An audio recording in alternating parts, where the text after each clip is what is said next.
I work for this really great company, and besides having a really good product, the number one thing I think that they do, which makes them so great, is the way they hire.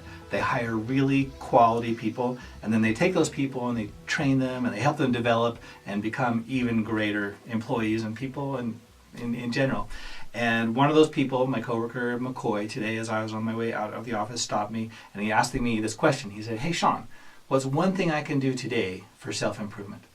And I thought, that's a great question. And so first I asked him a few questions in return to find out what kind of self-improvement he was after. So I just named the 4 standards, which pretty much cover the gamut. I asked, do you want physical improvement or mental, emotional, spiritual?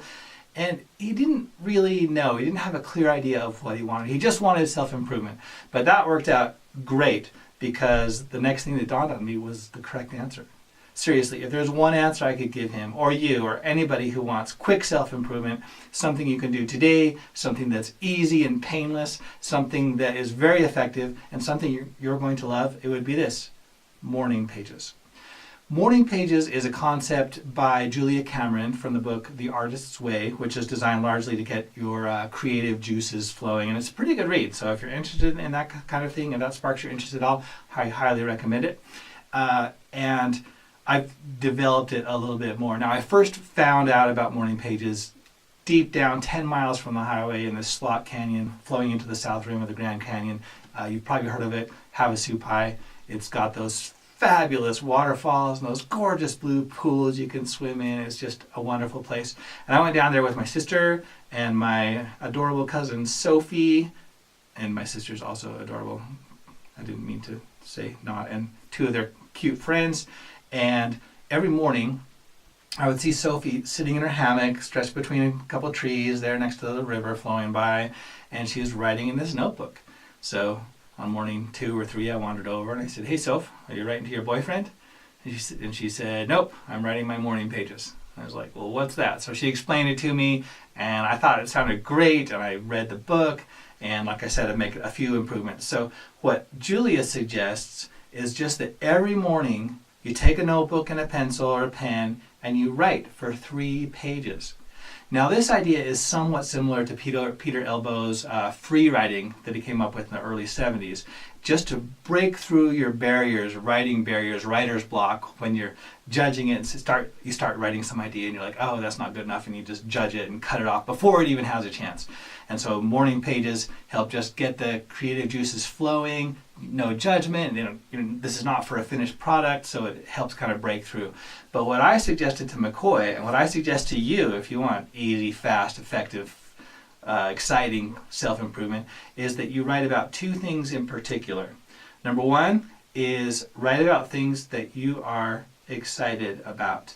So if there's something you want to do, something you want to be, something you want to accomplish, write about that. It's an environment where you can explore your thoughts, and the fact that you're actually writing something makes it much more effective than just trying to think through in your mind, because especially in today's instant gratification kind of world where screen time is flashing colors and everything scientifically designed to grab your attention, we can kind of get lazy on our focus. So it's helpful to be using your hands, and I don't care if you use a pencil. I mean, some science says that's more effective, but it's so slow, so I keyboard instead.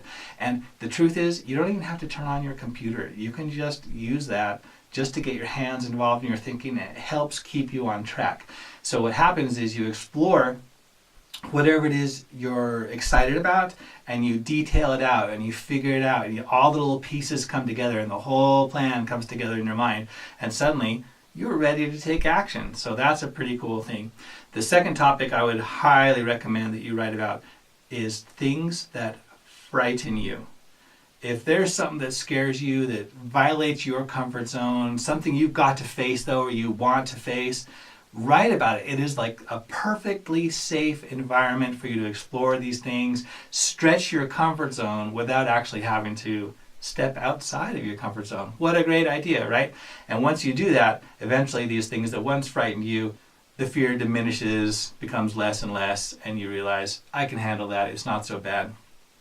If you have some goal, like you want to go for a run, and day after day you put it off and say, oh, I don't feel like it. But if you keep doing those pages and you write well, I didn't go for a run today, but maybe tomorrow. Eventually, you're going to get sick of telling yourself maybe tomorrow, and you'll be like, fine, I'll do it already. So you can be your own life coach.